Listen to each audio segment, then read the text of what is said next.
Yes, Kenya. Tamu sana, tamu sana, tamu sana, yes. It's getting hot and hotter each passing day. The church in Kenya is badly being exposed. And for those who have been following me here, I've always maintained that the church in Kenya is a very big letdown.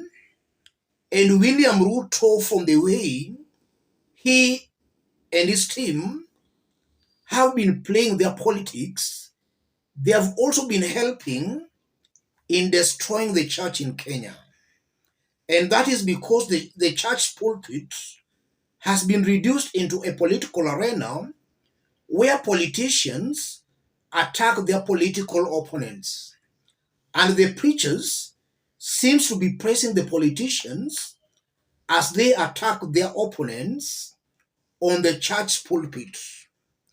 And that we have seen not once, not twice, but in several occasions, when William Ruto and his team in Kenya Kwanza, they hijack a church service and then they turn the church service into a Raila Odinga attack mission. And we have also been seeing William Ruto every weekend. He has been moving around the country in what has been dubbed prayer meetings across the country, meetings that always degenerate into political meetings full of hate speech. In this video, I want us to have a look at a very interesting story on Pastor Mackenzie, the Kilifi pastor who seemingly ordered his followers to fast till death for them to meet God. For the better part of today and yesterday, these photos have been circulating. From that photo, you are seeing Pastor Mackenzie there, the one circled red there. And this photo was taken last month in Narok. And from the photo, you are also seeing Mama Rachel Ruto. It's very evident and very clear from this photo that this was probably a prayer meeting. Pastor Mackenzie is well seated on the front seat. You are seeing him, he's standing there. That was last month. And then some few weeks ago, you are also seeing, I think some few months ago, at State House again, you are also seeing Pastor Mackenzie. That was a meeting at State House, Nairobi, a meeting that brought together the so-called men and women of God. So they were at State House. So these are the individuals who have been telling Kenyans that Ruto is God's ordained leader, or rather is a leader ordained by God.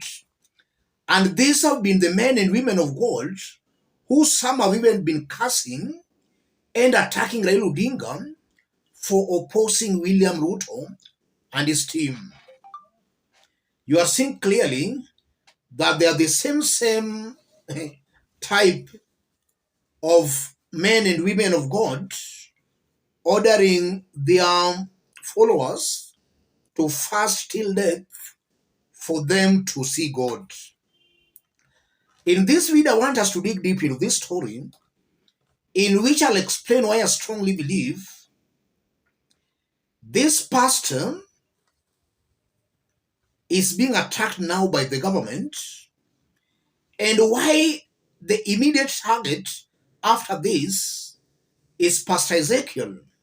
And I'm saying that because as I talk right now, we have even seen during 7 p.m.'s prime news that the government is now targeting Pastor Ezekiel. In this video, I want us to dig deep into all that, considering the fact that Rachel Ruto, sometimes last year, towards the August presidential election told Kenyans in broad daylight that she prayed for water at VP's residence and the salty water turned pure. I want us to dig deep into all this. But before we do that, let me beg that if you are watching us, but you have not yet subscribed, kindly subscribe, give this video a like. Let's proceed.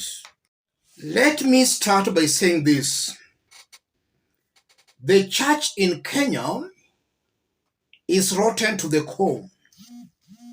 It's not about Pastor Mackenzie, but a good majority of the so-called men and women of God are not in any way better than Pastor Mackenzie.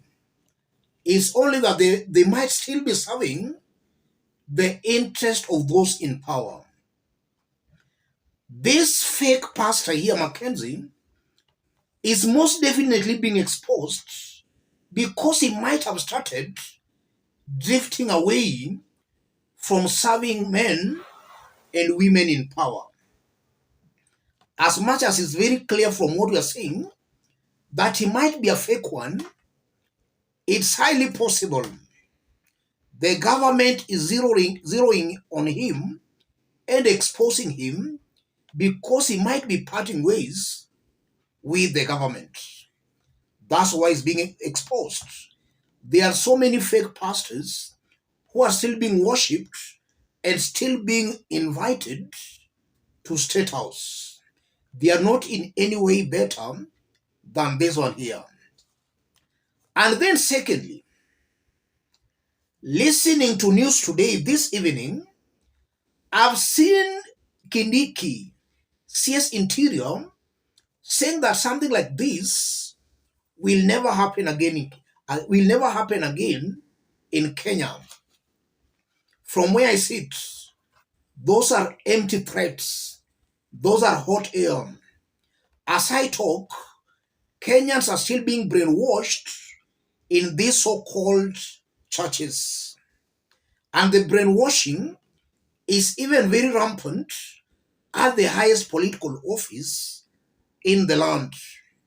So instead of the government pretending that it will never happen again, let the government be brave enough to actually expose the truth as it is. We all know that the problem, especially where these fake pastors, fake men and women of God, where they are being manured and watered at State House, Nairobi. There is where the problem lies. So if a solution is to be found, then the solution should start from State House. The kind of hypocrisy we are seeing at State House should stop. If it cannot stop, then the government has no business disturbing Mackenzie. And I've also seen the government talking about Pastor Ezekiel.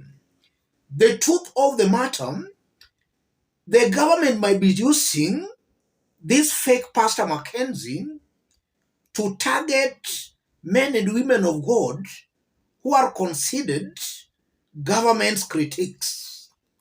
And that's why most definitely Pastor Ezekiel is the target now.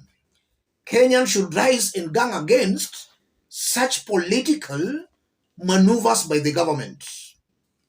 The war against fake churches and fake men of God should not be actually politicized, because it's very clear it's now being turned into a political weapon.